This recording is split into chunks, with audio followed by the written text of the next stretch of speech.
Just on the story now, Xoli Mngambi joins us via our newsroom cam. Now, Xoli, of course, we've got the letter, this confidential letter in which to President Cyril Ramaphosa.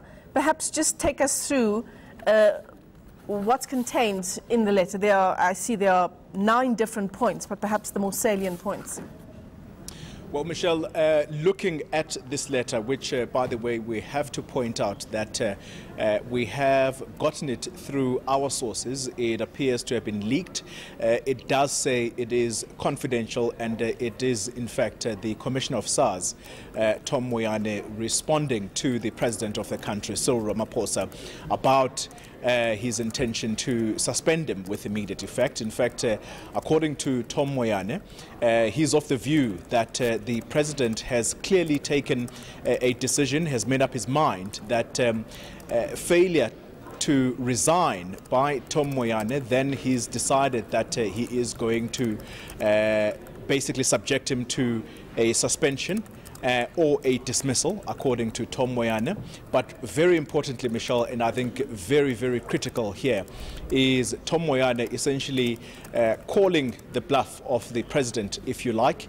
If I could just read an extract for you here. He says that in light of the unlawful process adopted by you, I hereby seek an undertaking from you that you shall not proceed either to suspend or dismiss me without following the due process, which includes affording me an opportunity to be heard and present my version through an independent and objective hearing. And just the last portion there, Michelle, which I think is also very critical. Tom Moyane says that I hereby request that the required undertaking be made today on or before 9:30 p.m. and failure to give such an undertaking will leave me with no alternative but to approach the court seeking an interdict on an urgent basis.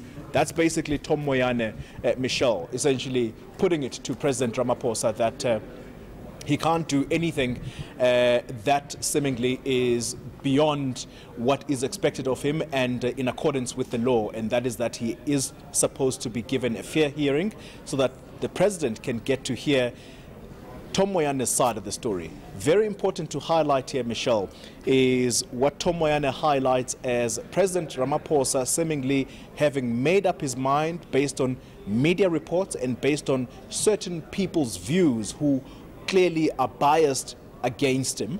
And he even goes further, Michelle, to cite media reports saying that he has read media reports quoting people such as Pravin Gordhan, who were of the view that there needs to be a shake-up at SARS and that a new leadership is needed at the South African Revenue Service, and that he is aware that the President perhaps intends to appoint a new commissioner. And I think in his view, in this letter, Michelle, he does say that from what he hears, the President has already appointed his new commissioner, and that person is Jonas, the former Deputy Minister of Finance, Michelle. So very, very interesting for Tom Moyane to cite these examples, and it's quite clear that he is taking on the President of the country. Yeah, you're touching on point number 4 in this confidential letter, Xoli, and it seems that the animosity that was so apparent in the months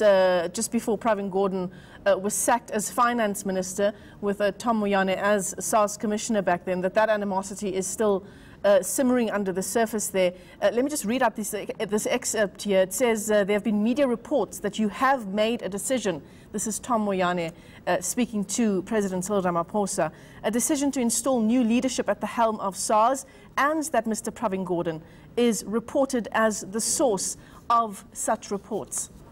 That's right, Michelle. Now, remember also the animosity that existed then, and clearly that animosity has not gone away. Remember that Tom Moyane, it was in 2015, if memory serves him well, that Tom Moyane, immediately after taking charge of SARS, he then went to the Sunnyside police station in Pretoria to lay a complaint against Pravin Gordhan. And I think the many processes that unfolded back then, Michelle, then led us to the former commissioner of SARS, who was Pravin Gordhan. Of course, at the time he had been the finance minister, or the recent finance minister.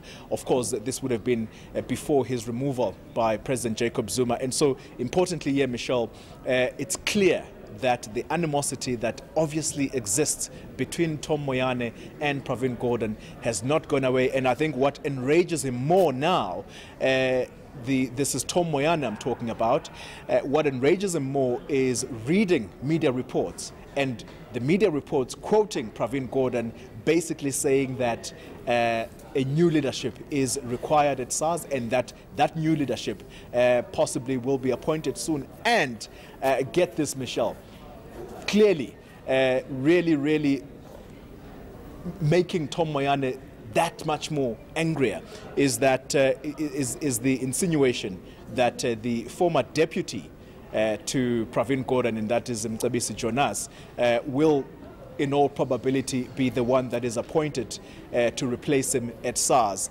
It's very clear here, Michelle, that Tom Moyane is quite aggrieved. And I did, by the way, ask him, Michelle, at that press conference last week, whether or not he intended to still pursue, and he still stood by his decision to lay that initial complaint against Pravin Gordhan. And he made it clear that, look, this process is out of my hands now. It's about essentially looking to the law enforcement authorities that are charged with this matter, and that they're the ones that will then clear the air in as far as this is concerned. So Tom Moyane has not let up. He would still want to see Pravin Gordhan subjected to some form of legal process if it were for him. All right, well, thanks very much for unpacking that for us. Xoli Mngambi joining us there via our newsroom cam. Just a note here, Tom Moyane is saying that